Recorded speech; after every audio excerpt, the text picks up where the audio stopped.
Hola amigos, nuevo vídeo y nueva efeméride con historia. El día 15 de abril del año 1764 moría en el Palacio de Versalles una mujer no perteneciente a la familia real, algo que iba en contra de la etiqueta versallesca, porque según esta, solo los miembros de la familia real tenían derecho a morir en Versalles.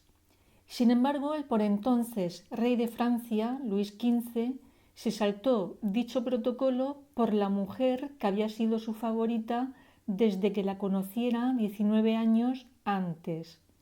Su nombre de nacimiento era Jeanne-Antoinette Poisson y se sintió muy afortunada de asistir en el año 1745 al baile de máscaras celebrado en Versalles, en honor de la infanta María Teresa, recién casada con Luis, el delfín de Francia, quien era el hijo de Luis XV y heredero al trono de Francia. Pero al mismo baile acudieron otras muchas mujeres, todas ellas con la misma aspiración, la de acercarse al rey. Y el momento era el idóneo, porque el puesto de favorita del monarca había quedado vacante desde la desaparición de la duquesa de Chateauroux 4 meses antes. Sin embargo, como comenté anteriormente, el baile era un baile de máscaras, y cuando se anunció la entrada del soberano, todos quedaron sorprendidos al comprobar que hasta 8 enmascarados le acompañaban vistiendo el mismo disfraz que el rey, que era el de árbol, concretamente de tejo, el árbol preferido de Luis XV. Las damas se arremolinaron alrededor de los 9 tejos, creyendo cada una de ellas haber flirteado con el rey, hasta que el auténtico rey se quitó la máscara. En ese momento la mujer que la había acompañado toda la noche y que iba disfrazada de pastora dejó caer su pañuelo al suelo con coquetería. El monarca se agachó para recogerlo y se lo entregó a su dueña, a Jeanne-Antoinette Poisson, Madame d'Étiolles, su nombre de mujer casada, algo que no escandalizó a nadie, ya que dicha condición no impedía postularse como candidata a ser la favorita del rey. Jeanne-Antoinette era hermosa, de figura esbelta y poseía unos ojos muy seductores, tanto que al rey no le importó que sus orígenes no fueran lo esperable de una gran dama. Y es que oficialmente era hija de un recaudador de impuestos, recaudador que había sido acusado de corrupción. Digo oficialmente porque existía otra teoría que, si bien la libraba de ser la hija de un corrupto, por contra su madre no quedaba en muy buena posición, ya que se decía que Jeanne Antoinette era el fruto de la relación que su madre mantuvo con un amante millonario. Ese rumor cobró tintes de verosimilitud cuando dicho hombre le proporcionó y costeó una exquisita educación que muchas de las mujeres de la aristocracia hubiesen deseado tener. Con ellas coincidía en el salón de Madame Tencin. Los salones parisinos venían a ser una reunión social privada en donde los invitados, quienes solían ser figuras destacadas de la intelectualidad, discutían sin ningún tipo de censura sobre distintos ámbitos culturales, ya fuera política, arte, música e incluso filosofía. Precisamente Jeanne Antoinette conocerá en el salón de Madame Tencin a dos grandes filósofos, a Voltaire y Montesquieu. Sin embargo, el hecho de codearse con la flor y la nata de la intelectualidad de París parece ser que no le daba ningún derecho a relacionarse con las grandes familias de Francia, ni por supuesto con el mismo rey, porque para que pudiera ejercer como amante de éste, tenía que tener un título que acreditase su pertenencia a la aristocracia. Así que Luis XV solucionó dicho inconveniente comprando para Jeanne Antoinette el título por el que todos hemos oído hablar de ella. La convirtió en la marquesa de Pompadour, título que le permitió introducirse en la corte de Versalles.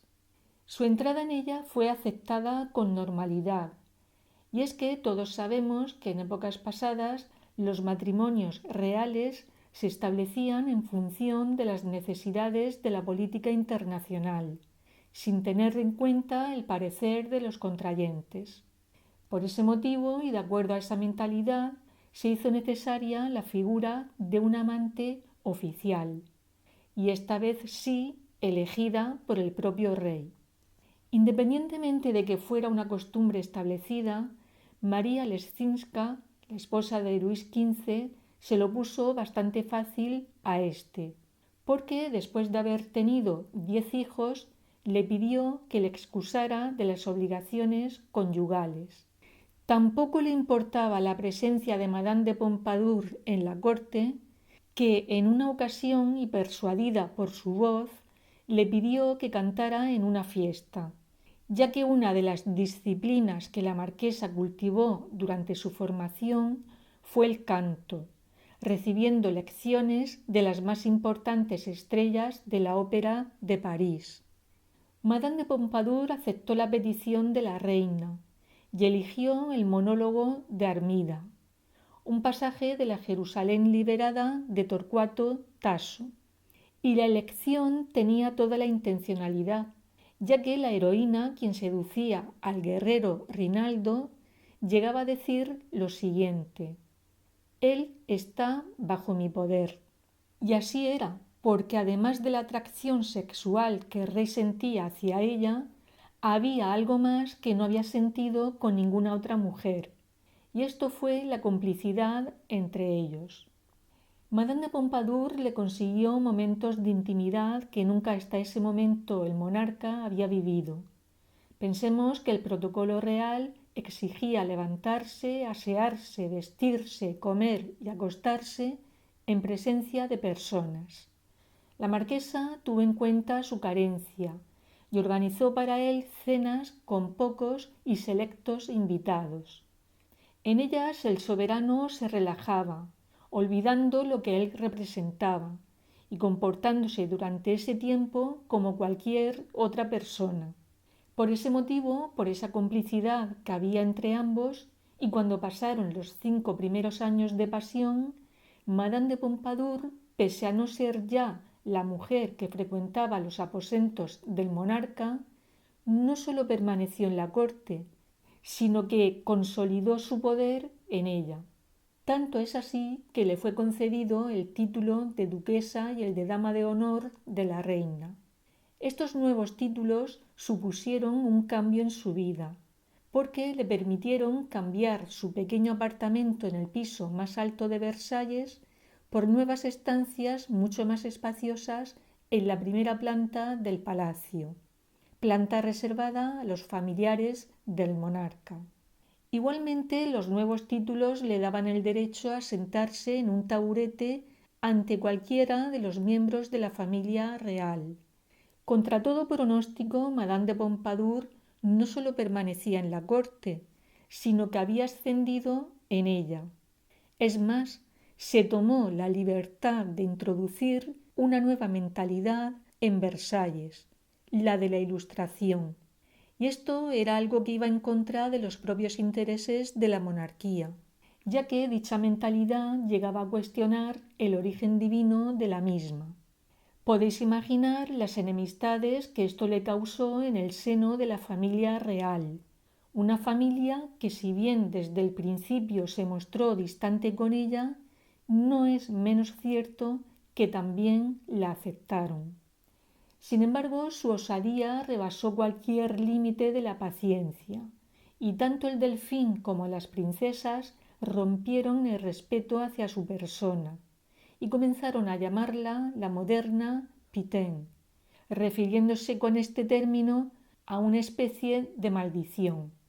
La Iglesia también reaccionó y los jesuitas de la corte dedicaron todas sus homilías a condenar el adulterio, porque si recordáis, Jeanne Antoinette, aunque finalmente se separara de su esposo, había sido una mujer casada.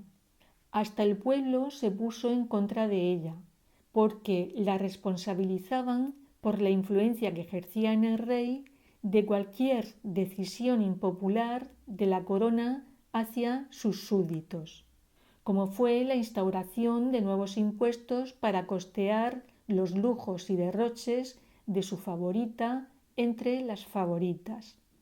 El genio de Madame de Pompadour no se hizo esperar y en lugar de esconderse ante tantos ataques se mostró públicamente y lo hizo a lo grande. Se subió a un escenario y sobre él, además de mostrar sus dotes interpretativas, aprovechó la ocasión para escoger argumentos que aludieran a la buena relación que, pese a todas las críticas, seguía manteniendo con el soberano. Únicamente temió por su posición en el año 1757. En aquel año Luis XV sufrió un atentado a manos de un exsoldado. En una tarde fría en la que el rey hacía recorrido desde el Palacio de Versalles al Trianón, el regicida apuñaló a su víctima con la suerte de que el rey iba fuertemente abrigado, por lo que la hoja del puñal apenas llegó a penetrar. 12 días mantuvieron al soberano en sus aposentos, rodeado por toda su familia, mientras Madame de Pompadour se mantuvo alejada del rey, y fue durante ese tiempo que temió ser expulsada por parte de la familia real, aprovechando estos la vulnerabilidad del monarca. Sin embargo, finalmente nadie se atrevió a ello. Los historiadores que se han centrado en el estudio de la figura de Madame de Pompadour no se ponen de acuerdo para determinar cómo de importante fue su influencia. Algunos de sus contemporáneos la consideraron tan influyente que la responsabilizaron de la participación de Francia en la Guerra de los 7 Años. Dicha guerra se produjo por la invasión de la provincia de Silesia, que pertenecía a Austria, por parte de Prusia, pero en el conflicto se vieron implicados otros países. En este sentido, Francia apoyó a Austria, mientras que Gran Bretaña a Prusia, lo que conllevó la intervención de España y de Suecia. La guerra terminó con la derrota de Prusia y de Francia. Para colmo de males, esta guerra supuso la pérdida de las colonias francesas en Norteamérica. Lo que sí que es una certeza es que Madame de Pompadour contribuyó enormemente a la difusión de un nuevo estilo artístico, el llamado rococó, un estilo superficial y frívolo, como lo fue la época que se vivió durante el reinado de Luis XV. En esos años los franceses solo deseaban pasarlo bien y vivir, en el más amplio sentido de la palabra.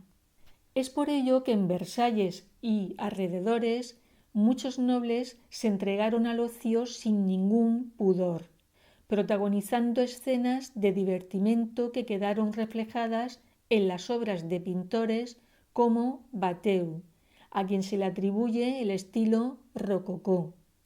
Madame de Pompadour se prestó a ser la musa de los pintores que siguieron la estela del creador de dicho estilo. Y pintar a la marquesa se convirtió en un género de la pintura, algo con lo que ella estaba encantada, porque se convirtió en la manera de promocionarse ella y sus ideas en la corte. De la pintura saltó al arte mobiliario y Madame de Pompadour encargó muebles que derivaron en el llamado estilo Luis XV, estilo que todavía hoy en día pervive. Hasta la gastronomía se vio afectada por el recargado estilo rococó, poniéndose de moda platos llamativamente decorados. Pero recordemos que Madame de Pompadour previamente había sido la impulsora de filósofos como Voltaire y de ideas como la alabanza a aquellas personas que se ganaban la vida trabajando, algo que chocaba frontalmente con el espíritu del rococó, por lo que numerosos ilustrados se enfrentaron a ella. Pero para entonces Madame de Pompadour ya había impulsado la Plaza de la Concordia de París, así como uno de los artículos de lujo más reputado en toda Europa. Y esta es la porcelana de Sèvres, para la que además se creó el color rosa Pompadour. La marquesa de Pompadour murió de una neumonía el 15 de abril de 1764, cuando tenía 42 años. Siempre tuvo una débil salud que se empezó a manifestar cuando tenía sobre los 29 años. Con esa edad ya padecía de taquicardias, incluso se llegó a decir que escupía sangre. También se rumoreó en su momento que ese fuera el motivo por el que Luis XV dejara de frecuentar su alcoba cuando llevaban 5 años de relación.